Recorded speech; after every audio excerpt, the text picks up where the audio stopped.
but they don't believe this one, but they do believe the suspect is armed. So that really changes the dynamic in a situation like this.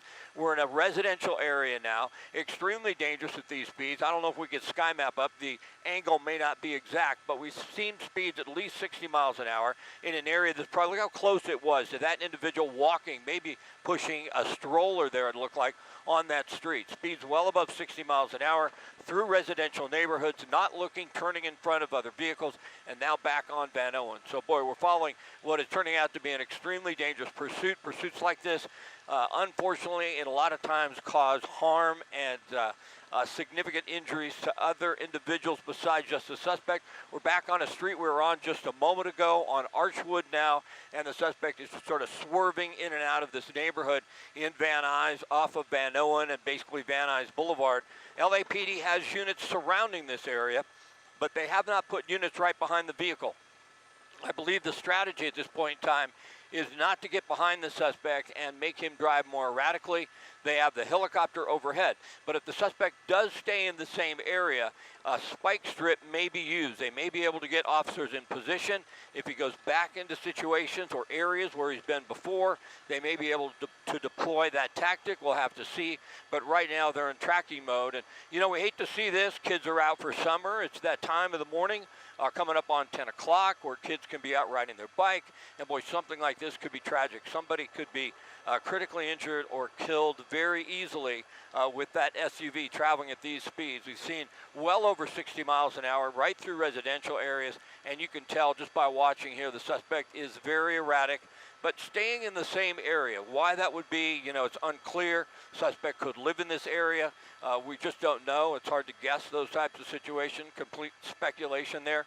But certainly the suspect is desperate to get away and is willing to drive erratically and dangerously at high rates of speed. But he has been staying in this one area in Van Nuys, basically off of Van Owen and Kester, right next to the hospital here. I think he just crossed once again back on Van Owen. We've seen this 3 or 4 times. The pursuit's been going on for about 20 minutes or so, we believe. Exactly how they identified this suspect as a stolen vehicle suspect in this car is unclear, if they were tracking him possibly, or if they just got a call. But we don't believe that vehicle is stolen. That's the initial information that we have. Now, that can change lots of times, but the initial information that we have, they believe it's a stolen vehicle suspect. Suspect stole another vehicle, not this one, but the suspect they believe may be armed. So extremely dangerous type of situation right now to the community here in Van Nuys with the erratic driving and the speeds the suspect has been driving at.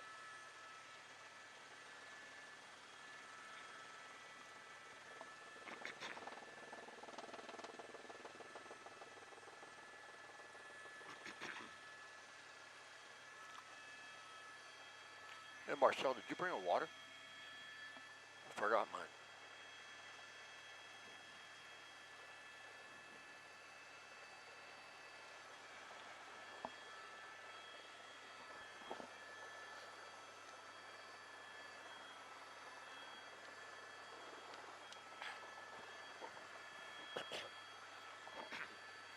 So we are continuing to follow a high-speed pursuit in the Van Nuys area. That vehicle you see right there didn't come back stolen, but it came back as the suspect driving it, being a stolen vehicle suspect. And boy, it looked pretty erratic in there to me. Did you see that, Marcel? Looks like the suspect was trying to peek out up through the window to see if he could see the helicopter. Now, the LAPD helicopter is overhead. It looks like they've gone on surveillance mode as far as the tracking him or the suspect on the ground is concerned, and they're just doing it from the air.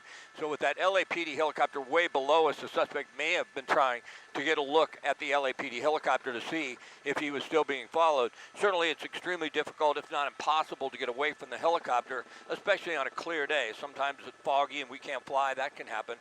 But the weather conditions are fine today, and in this area we can continue to fly, even though if it goes further east, we can have some airspace restrictions with Burbank Airport and some of their scheduled flights into and out of Burbank.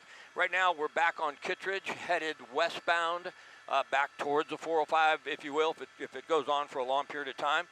But the suspect certainly staying in this one area. It wouldn't surprise me if we start seeing LAPD units on some of the corners, and you can see how dangerous that is We had a lot of people on the curb there. We had the suspect traveling in probably what's posted as a 35-mile-an-hour speed zone, well above 60 miles an hour. And boy, somebody comes out riding their bike into the street, gets hit by this vehicle. They could very easily be killed. And I think that's one of the reasons they're not right behind the suspect. They don't have patrol cars right behind this individual. It's because they can see him from the air. They have the helicopter overhead, and they really don't want to do anything at this hour and in this area, in this community, to push the suspect to drive even more erratically and make this pursuit even more dangerous. Well, it looks like the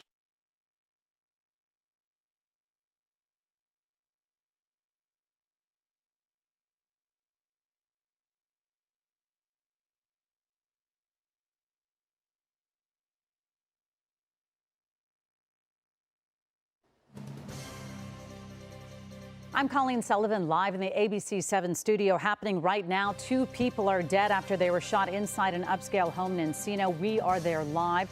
Plus some mild summer temperatures, what you can expect for the middle of the work week. And Emmy nominations, they are out. See if your favorite show got the nod. Remember, when news breaks, find it on the ABC 7 Los Angeles app and join us for Eyewitness News at 11 a.m.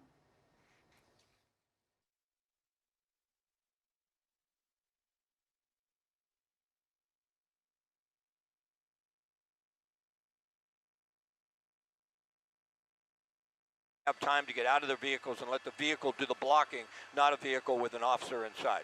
So boy, look at that, right into oncoming traffic, making that turn, swerving in front of oncoming traffic, and we're seeing more and more patrol cars in this area. Back on Van Owen, we followed this on Van Owen 6 or 7 times now. There you just saw the LAPD helicopter fly through the screen. It wouldn't surprise me, as I mentioned earlier, they're going to start to set up officers in these street corners, and they're going to throw out a spike strip. That's the way they're probably going to try and stop this. I don't believe the suspect's been driving in a manner in which they could, even if they got behind him, they could do the pit maneuver, because in situations like this, you have to make sure it's 30 miles an hour or below. I believe that's the policy for the LAPD. And you also have to make sure if you do that, you're not in an area that the vehicle could jump up onto a curb and hurt someone. So at this point in time, though, that could be one of the strategies they will use. Try and get officers in some of these street corners and then have them hide behind another vehicle or a tree, and as the vehicle comes out around the corner, throw out the spike strip and see if you can't get a couple of flats. So right now, once again, if you didn't hear me earlier, it's a stolen vehicle suspect. Not a stolen vehicle, but the suspect wanted has stolen another vehicle, and they do believe that suspect is armed. So that really does ratchet things up quite a bit when you've got an individual they believe is armed. But boy, they are right behind them now, into oncoming traffic, into this intersection. Fortunately, it was a green, making a left turn, now on Kester once again with an LAPD patrol car right behind, going into an alleyway. This is Archwood, and there are several vehicles in the same area. It may come up on more LAPD officers down this street. Their radio calls go out. They know exactly where he's at. There must be 30 or 40 patrol cars in this area already, as well as a helicopter overhead. But these are the things that are so dangerous. We're in a residential neighborhood. You just sort of quiver, you know, if there's a child riding a bike or playing out in this area, they could be struck or killed. They are right behind them, though. They're not backing off with a patrol car on the ground. We're back on Van Owen, and the suspect appears to just be going around in circles now in this area. No rhyme or reason to where he's headed. He looks pretty indecisive coming up on some of these intersections, but willing to put himself in harm's way and others into oncoming traffic, and even running red lights at times. We've got a couple of close calls, but I have not seen that the vehicle has struck any other cars. Copy that. All right, copy.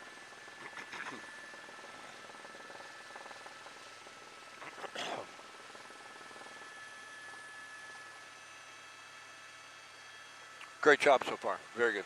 Thank you. Yeah, I know it's not easy.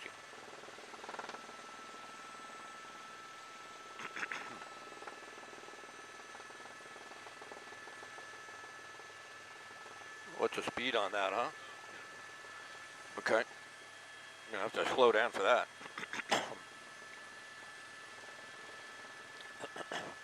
You got a speed tracker?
Yeah, there's no question about that. The suspect is extremely desperate, trying to get away at all costs, even driving into oncoming traffic, backing up into officers, and almost ramming a patrol car to get away when he drove down a cul-de-sac. We've seen speeds as high as 80 miles an hour on some of the surface streets, and the suspect has been in basically the same area for the last 20 or 30 minutes or so, turning off of Van Owen onto Kester, made that turn maybe 6 or 7 times since we've been following it. Now, LAPD did have a patrol car right behind. We understand they did approve the pit maneuver, but for that to happen, the suspect's going to have to be in an area where the vehicle is really slowed down. You can't do the pit maneuver, hit the vehicle from behind when the suspect's traveling at speeds 60, 70, 80 miles an hour. I believe the limit's around 30. And we do see now that the LAPD patrol cars that were right behind this vehicle earlier, Colleen, they have pulled off. Now, they have an LAPD helicopter overhead. It's interesting that the suspect has been staying in the same area, probably a 10-block radius here in the Van Nuys area this entire time. That allows LAPD officers to deploy, and it wouldn't surprise me if they try a spike strip soon. We understand the original want on this suspect is that this individual, a man, is wanted for stealing a vehicle, but not this one. We believe there are Idaho plates on this car. They also believe that the suspect is armed. So it really does change the dynamic when you have all those criteria, and then you have a suspect so desperate to get away that they're driving as fast as 80 miles an hour in probably a posted 30-mile-an-hour zone.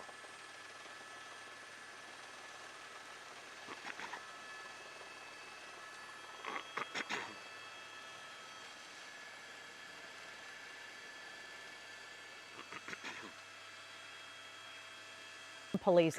Again, we did see the LAPD so close behind this driver, but then it does appear that they have backed off. And you can see why, Scott, because the LAPD, they really have to answer if somebody does get hurt in this pursuit. But again, if they think that this person is armed and dangerous, they certainly cannot let this person go. Yeah, it's sort of a catch-22, Colleen. It really is. You want to be right behind him with a patrol car, just in case the suspect, in this case, we understand there's a victim of some sort who's at the hospital. I don't quite know the dynamic there, but there's a victim, we understand, at the hospital. We don't know their condition. But in a situation like this, they'd love to have a patrol car right behind this vehicle. They believe this individual is armed so that if the individual does foot bail, get out and run, at least they can surround him immediately with officers, set up a perimeter, and try and get him into custody. In a situation like this, when the suspect's driving this erratically, it's very difficult because the closer they get behind the suspect with the patrol cars, the more erratic the suspect drives. Already driving extremely dangerously into oncoming traffic, almost ramming a patrol car, going up onto curbs, backing up into traffic, those types of things. And so they've backed off for the moment. As you mentioned, and I mentioned earlier, it's just that time of day with summer and kids out a little after 10. You have a lot of people out on these streets, and so it just makes it that much more dangerous, that much more chilling. You know, we've seen so many of these types of incidences just like this, and people have gotten hurt or killed. We're on Heartland now. It looks to me, I'm not sure if this is a cul-de-sac as well. No, it looks like there's a turn before that. So one thing, Colleen, because the suspect has stayed in this general vicinity, I believe they may be able to get a lot of officers in some of these intersections and maybe throw out a spike strip. At least that would slow the driver down, slow the suspect down. Yeah, but it's so hard to predict. Even despite this person being in the same vicinity as you just said, it's very hard to predict which turns they're going to make because they're driving in all these different neighborhoods. It's not as though they're doing a square. They're taking, you know, Kester is one of those busy streets. Of course, I think about the schools in this area, and I think about how lucky a lot of these parents have already dropped their kids off to summer school. Look at passing right in front of that fire engine. But again, this driver is taking extreme risks, going through intersections, disregarding any rules of the road here right now, going on the opposite side. It makes me very concerned. The only saving grace in a weird way is that obviously the police helicopters, our helicopters overhead, this community hears there is activity, and many times when you hear activity, you know you need to stay inside. So again, and you never want this person to jump out, bail if they might be armed. Oh, goodness gracious. See, this person takes such extreme risks just to get away. Again, you don't want them to necessarily do a foot bail either, Scott, because you don't want them running through a neighborhood if they are armed. Yeah, there's no question about that, although I think more than likely they prefer the suspect out of that vehicle because there's just so much danger at these types of speeds around this area, you know, crosswalk traffic, driving so erratically, although, as you mentioned, you don't want someone, if he does have a weapon, out in a neighborhood, in a perimeter, with that gun. But in this situation, I mean, everybody in this area is at risk. People walking on the sidewalk, people driving their cars. As I mentioned, though, I've seen the turn from Van Owen to Kester maybe 6 or 7 times. Yeah. And that's what believes me to think if the suspect continues in that area, on those streets, eventually they could try a spike strip. I know they did approve the pit maneuver, but it's extremely difficult to do a pit maneuver when the suspect is driving at this rate of speed, excuse me, and when there's so much traffic around. You know, you can't really do a pit maneuver when you have opposite direction traffic. If the vehicle spins around and goes into traffic, then it's sort of tough. It's like the LAPD sort of, in a way, almost caused the accident. So they don't want to do that, and the suspect isn't going slow. If you go around a corner at 15 miles an hour, you can do a great pit maneuver, right? You hit the back of the vehicle and it spins out. If you're going around a corner at 40, it just doesn't work. It really doesn't work. It's just too dangerous. But you can tell people are just getting out of this individual's way. We're back on Hart Street. We've been on Hart Street probably 5 or 6 times as well. So staying in this one area. And I think about these speed bumps, these people who, you know, these residents, they fight for people to slow down, not drive fast in their neighborhoods. Anybody knows when they've tried to get a speed bump approved for their neighborhood, it takes a lot of work. So it's helping them with this driver, at least slowing down this driver's speed. And again, it's very hard to figure out. We are still getting details. So it's sort of a drip, drip, drip of details that we get in. But of course, we know this is someone who has stolen a vehicle, not necessarily this vehicle, Scott. So that's where the confusion might be happening. Is this their vehicle with out-of-state license plates? Who is the victim? What led up to the person stealing a car and this victim in the hospital? There's quite a few pieces to this puzzle that we're trying to answer ourselves. Yeah, there's a lot of details we don't have. We're piecing it together as best we can. We have seen from time to time, though, that the suspect appears to be agitated, really moving around a lot inside the vehicle, looking up for a moment, trying to see the LAPD helicopter. We saw that on multiple occasions. We're back off of Van Owen onto Cedros now, back through this residential area. But they do have the LAPD helicopter overhead. The suspect's not going to get away, but, you know, this is just so dangerous, and the speeds at which the suspect is traveling just sort of, you know, exemplifies that. It's just really scary to see this out on these roadways. There was a point where it was almost over. The suspect went down a street into a cul-de-sac. There was 3 or 4 patrol cars that were getting set up to box the suspect in, but really they don't want to get right in front of them. They don't want to get rammed, and they didn't have time to box them in and then get out of their vehicles. If they had, they could have pinned them in that cul-de-sac.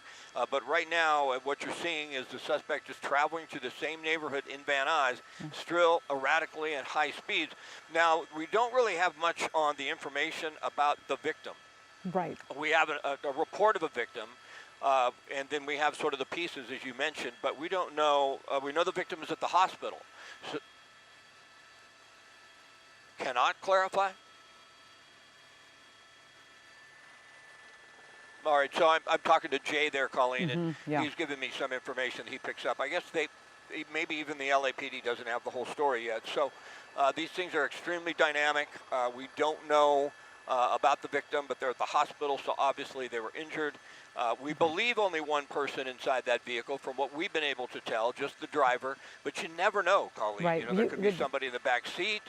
They could have kidnapped someone. I mean, that's what makes police work so difficult. Boy, right look at here. this. Look at that. Yeah. And you're talking about those tinted windows, Scott. I've said it. Ooh, look at this. This person is trying to get away. There's obviously a reason. When someone is taking such extreme risks, there's a reason they do not want to be pulled over.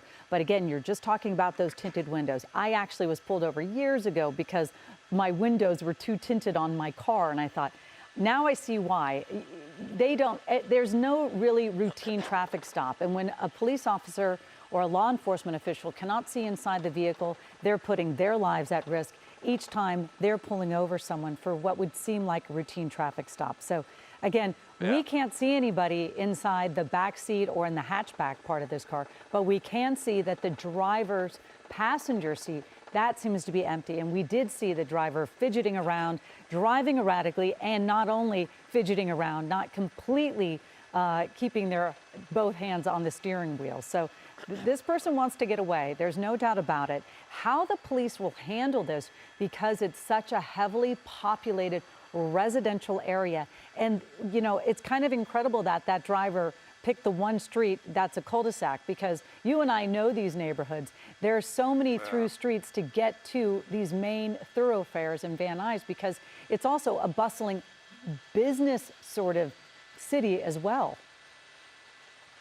Yeah, absolutely. You know, there's industry in here. There's a lot of residential. I mean, that's what makes it so dynamic, if you will. And we've seen a technique or a strategy by the police a couple different times to get a patrol car right up behind the suspect.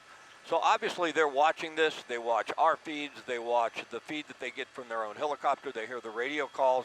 They get all the information. And they have to decide, a supervisor has to decide, hey, you know, go ahead and get on this guy. Or they have to decide, no, just let the helicopter track him. And at least for now, it looks like they're just allowing the helicopter to track him. What's interesting is, though, even when the patrol cars were right behind the suspect drove in the same manner. It didn't appear that when the patrol cars backed off, the suspect slowed down or didn't start going into oncoming traffic. He kept that same demeanor, if you will. He kept driving the same.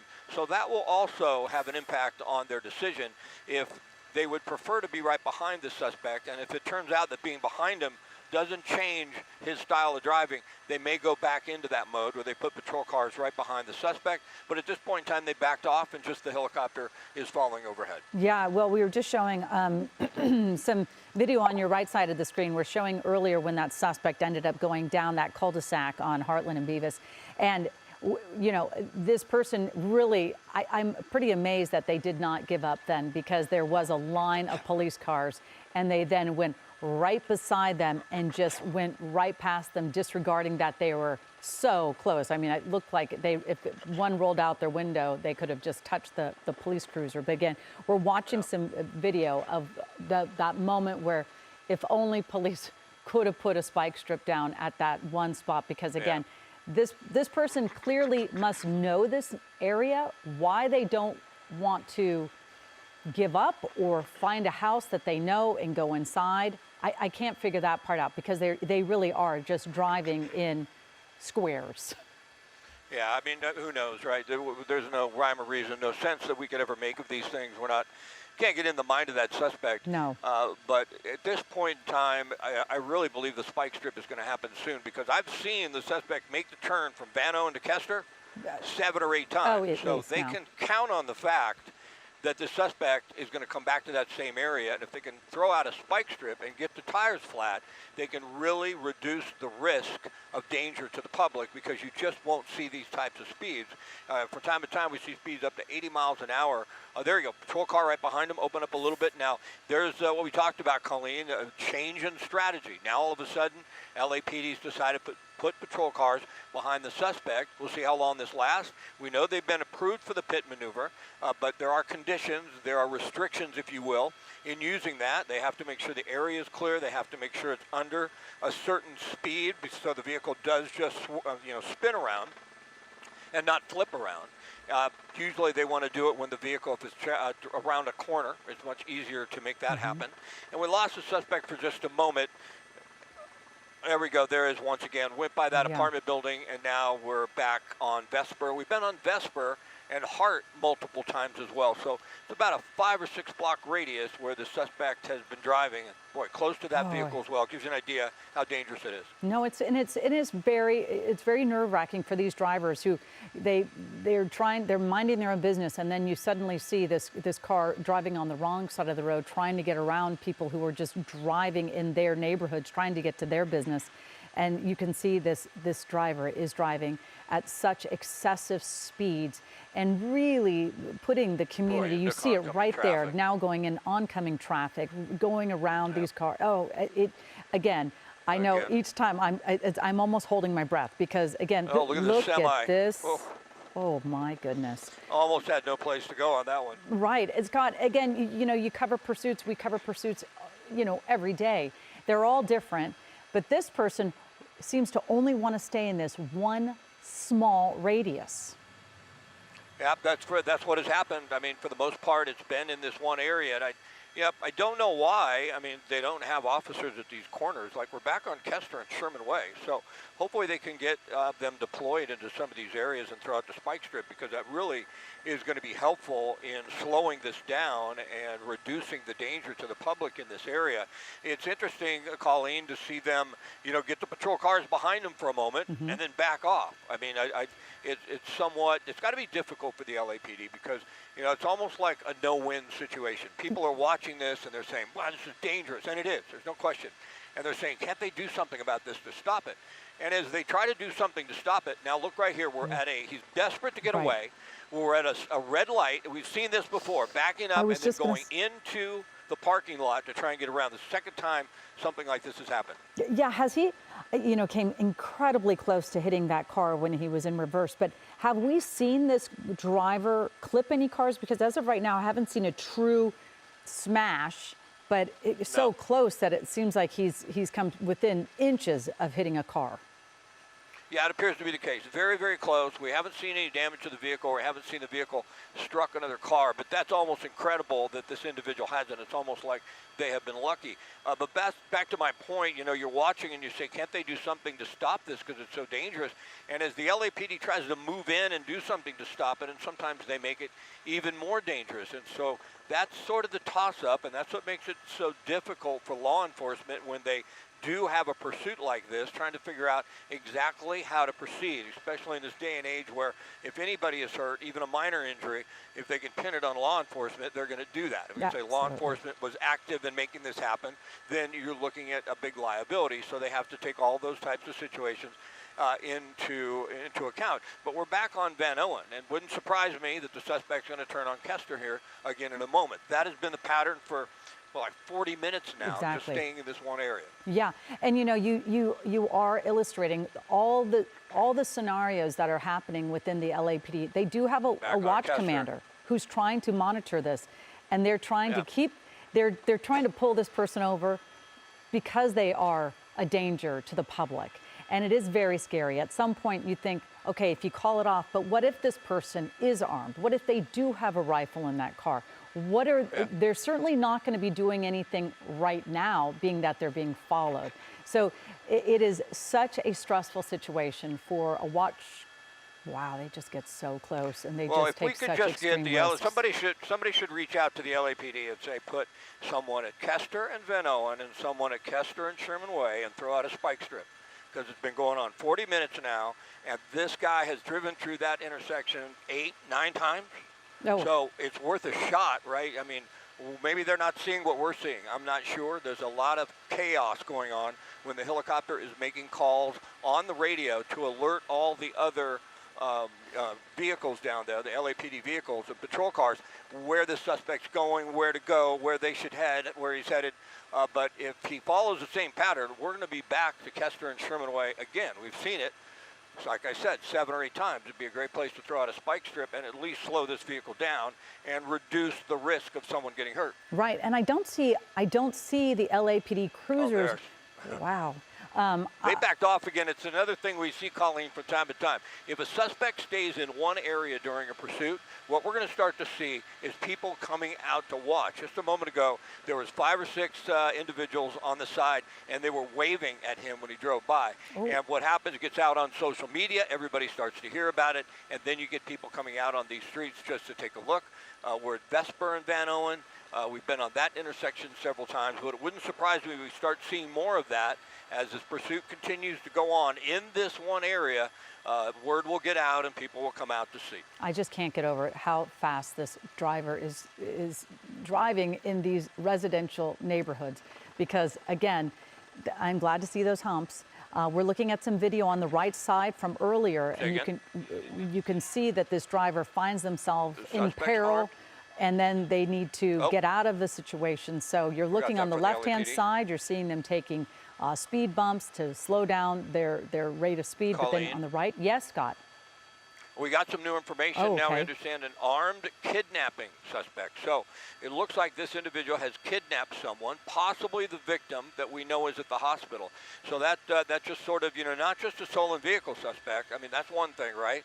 We have a victim has hurt somebody, and they've kidnapped somebody. So they're not going to back off on this one. They're No. going to stay on this individual. I don't know that they'll put patrol cars right behind him, but this is an individual they want to get off the street. Not only off just pursuit, but I mean off the street, because he's looking at quite a few major charges and a lot of jail time. No kidding. And again, with In those oncoming traffic.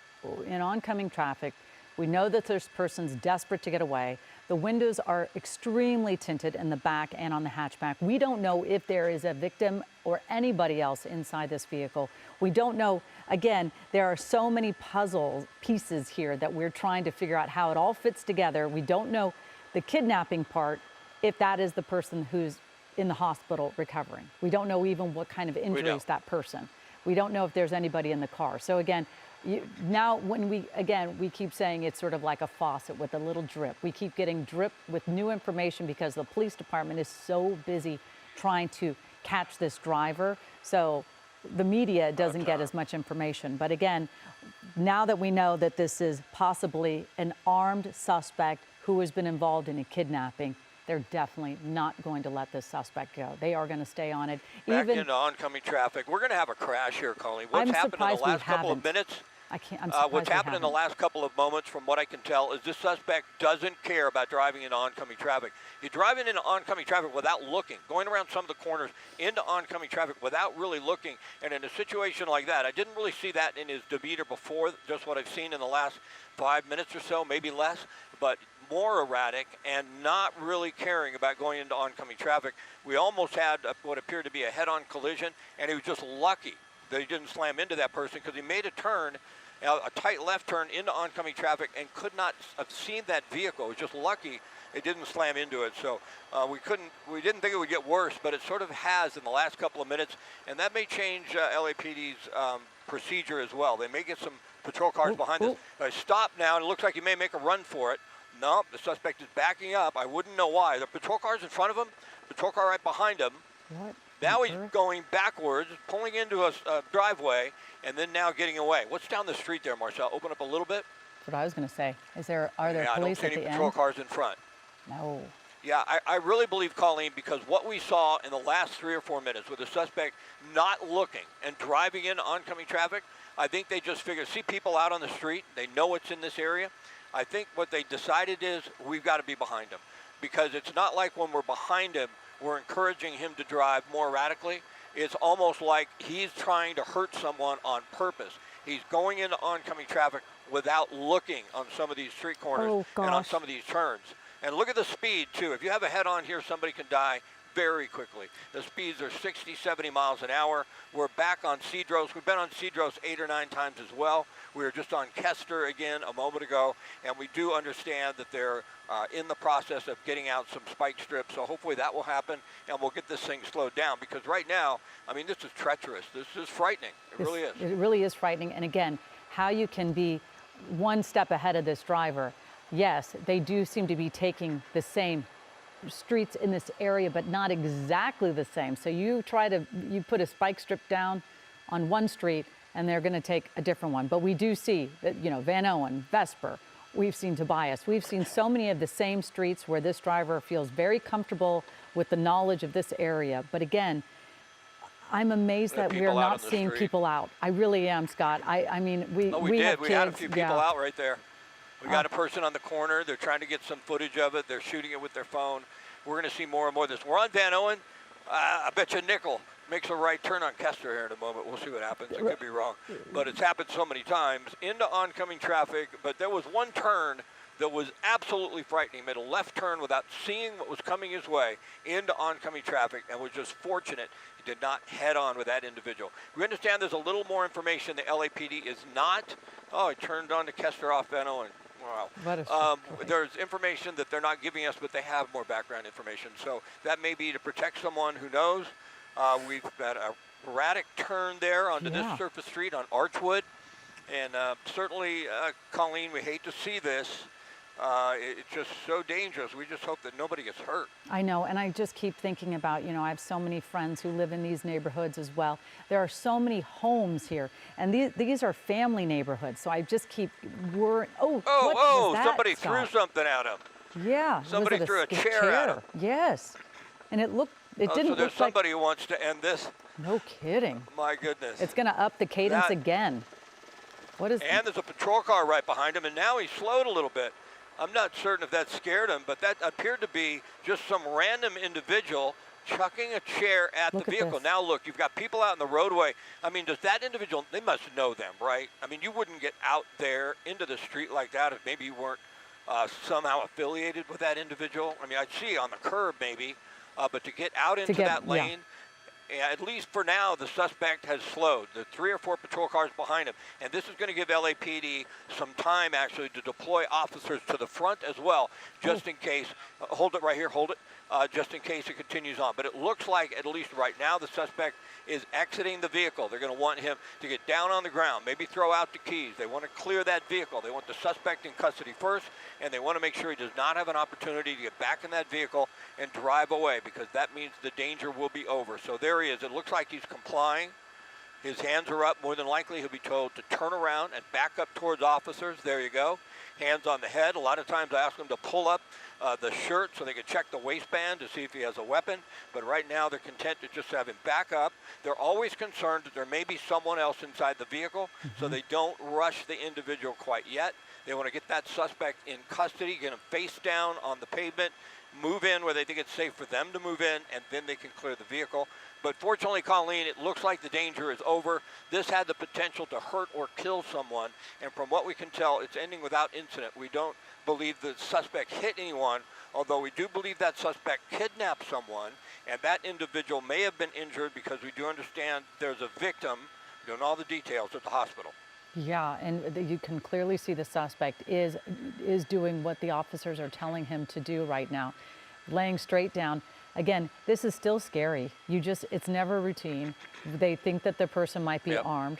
At this point, hopefully that person is not armed, doesn't do anything to, scare the officers here. But you see, this is just not wise to come out and take video of this. You just never know what could happen, and you're this close to a situation. I just look at that person with their phone, and I think that this is not the right place. That's crazy. Yeah, it's just they're absolutely in the line of fire. not If this turned into a gun battle with someone inside that vehicle, they're in the line of fire. Exactly. It was really interesting, Colleen, someone threw a chair at that vehicle, and after that he came around the corner and slowed down, and then there was a woman in the lane. In the middle. And it looks like more than likely she may have known him because she was trying to get him to stop and give himself up. That's what it looked like. Right, and it does make you think it had to be.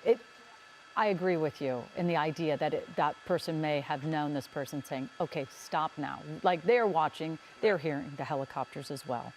But it does look like a peaceful surrender right there. Yeah. It's great. Nobody hurt. Again, we don't know about the victim, but nobody hurt in the pursuit, and that's pretty incredible after so many close calls at such a high rate of speed. And Scott, we want to take a moment where you can see earlier video, you can see this. This is that moment when you see someone stand behind their gate and they threw that chair. And that sort of stopped, that took that driver out of the trance of keep on driving, boom. And then they turned the corner, and then we're going to see the people standing in the middle of the street where they're trying to stop this driver. But again, there's the chair. There's that person who threw the chair at this driver, and then it kind of stopped. It stopped the flow of the dangerous speed. That it really did seem like it just knocked that driver to get out of the dangerous speed territory. Wouldn't you say, Scott? Oh, yeah, it was interesting. I'm not certain if that's what did it, but certainly once the chair hit the car, he did slow down, and then there was that woman in the right lane who had appeared to possibly know him, and then he slowed down in moments after that. He gave himself up, but boy, we had so many close calls, Colleen, and you watch these things, and innocent people get hurt and get killed all the time in these pursuits, and this was an extremely dangerous one. So fortunately today what we're seeing is no one in the pursuit was hurt, so thank goodness for that. No kidding. Again, we're following this. We're going to try to get more details on exactly what happened here, but again, you are watching Eyewitness News right now. We're going to gather more information. We're going to bring you the very latest on Eyewitness News at 11 a.m. Again, I'm Colleen Sullivan along with Scott Reif. We will bring you back to regular programming. This has been Eyewitness News with breaking news.